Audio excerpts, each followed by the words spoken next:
Мы признательны вам за личное участие в военном параде, посвященном 80-й годовщине Победы в Великой Отечественной войне. Знаем, как высоко чтут подвиг абхазского народа, который внес большой вклад в разгром нацистской Германии. Республика Абхазия, безусловно, наш надежный союзник, партнер в Закавказье. В рамках договора о союзничестве и стратегическом партнерстве формируем общее пространство обороны. Важным элементом обеспечения региональной безопасности, безусловно, является 7-я российская военная база.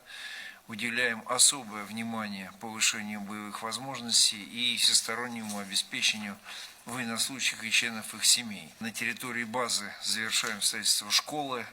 Для урегулирования вопросов ее функционирования подготовлен проект межправсоглашения. Предлагаю его сегодня подписать. Оказываем Абхазии всестороннее содействие в совершенствовании национальных вооруженных сил, подготовке военных кадров.